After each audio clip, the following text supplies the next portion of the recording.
Hi, so I wanted to briefly talk about the tangent problem. I know that in the introduction to calculus, if you either my introduction to calculus or the video from 3 Blue 1 Brown, they both talked about the tangent problem and also about the velocity problem. So I know if you watched that, I don't want it to be too repetitive. But one thing that I know I didn't show you when I talked about the tangent problem, I said, okay, we can kind of look at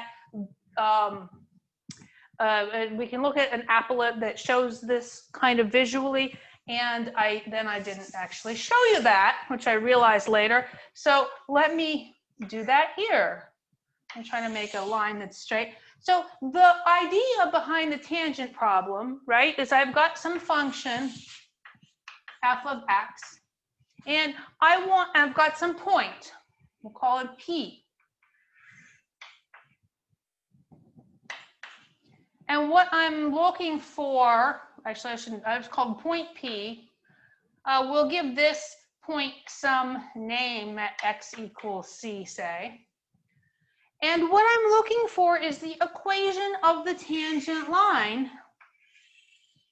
right? So the point P, since it's on this graph f of x, this point P has, there you go, coordinates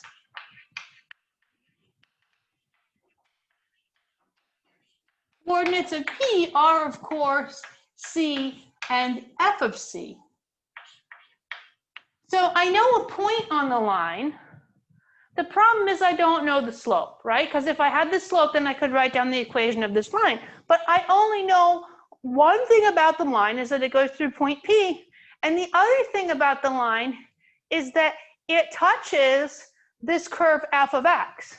And so very close to it, it goes in and it touches it. So it's really what we're really doing when we're looking for the slope of that tangent line is that we're looking for essentially the slope of the curve f of x. But because it's a curve, it's not a line, the slope is going to be different at every point. Okay? The problem is, and we talked about this a little bit in the introduction to calculus, I don't have enough information about this line to figure out what the slope is because I only know one point. Okay? So what they decided to do is to take another point and move it closer. So let me share that idea here. Let's see if I can get this to go. Here we go. There we are. All right. So if you can see this, this is a nice little GeoGebra applet, which I've already linked. Also, you can play with this if you want. It's linked on Canvas. So this is a little bit different. I mean, more or less it's the same as my graph there. But there's a point P with the same coordinates, C and f of C. The line we're looking for is that one. Okay, this is on a different side of the curve because of the way they drew this curve. So how are we going to find this? Well, we need 2 points if we're going to find a slope. And we only have 1 point. But what we can do is we can take another point on the curve and we can draw, which is something which is not called the tangent line, but it's the secant line. It goes through the curve at 2 different points. So our green line, we can easily figure out what the slope of that is, right? Let me get rid of this picture. You can use that other one. So the coordinates of P are there, and the way they've set this up is they're saying let's take a step, which we'll call delta x, over here to Q. So my coordinates of Q are, well, if I step delta x in the x direction, the x coordinate of Q is c plus delta x. And then I go up to the curve, and then I get this f of c plus delta x as the coordinate there for my, my y coordinate. Okay? So I can find the slope the line PQ, right? Because it's just the rise over the run. Sometimes they'll write it as delta y over delta x, so you kind of see that here, delta, where's my cursor? There it is. Delta y and delta x. So I can write that here, and I can find out what that slope is, right? The change in y is just that minus that. And the change in x is delta x, right? Because it's going to be c plus delta x minus c. Okay?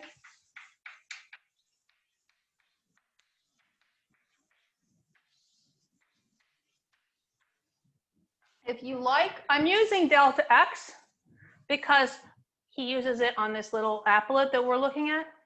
Your book also likes to use h as well, so if you don't like the delta x, you can use h. In any case, the idea behind what we're going to do with calculus is we're going to say, all right, that's fine, but we're going to take this delta x, we're going to make it real small. We're going to take this q as close as we want, and you'll see what happens. You see how the green line gets closer and closer and closer and closer to my red line as my q goes closer and closer to p, or alternately, delta x gets smaller and smaller, okay? So the thing about that is, if I look at this quotient here, this is called the difference quotient. If I let delta x go to 0, I've kind of got a problem because I've got a 0 in the denominator.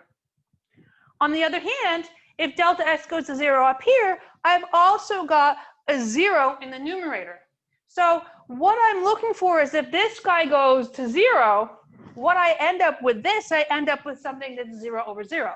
Well, 0 over 0, we don't know what it is.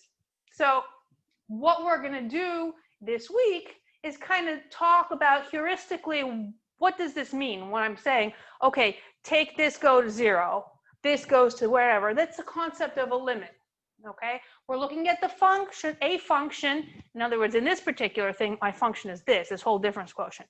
But we can just look at any other functions. We'll talk about what's going on with this limiting process, okay? And once we've kind of defined the way that works, first just kind of intuitively, and then maybe a little bit more rigorously, but not too much, and talk a little bit about things like limits, continuity, etc. And then we'll go back to this, and actually in a week or two before the first test, we'll really understand how to solve this problem and algebraically how we actually solve for this thing. But for right now, I just want you to kind of have that picture in your mind that what we're really doing when we say take delta x go to 0, okay, we're just moving it all the way down here. Okay? Now, let's see, at the right point, they're the same. Another important thing is, of course, I started with it over here. There's not that much space over here, but like we could have put it over here as well. And we could have done the same thing. If they had made the picture a little bit bigger, we could see it going from both sides. But whether you go from one side or the other, you can still see that it has to work, for this to work, it's got to work from both sides, both ways. I'm going to be able to move that point until the lines are the same.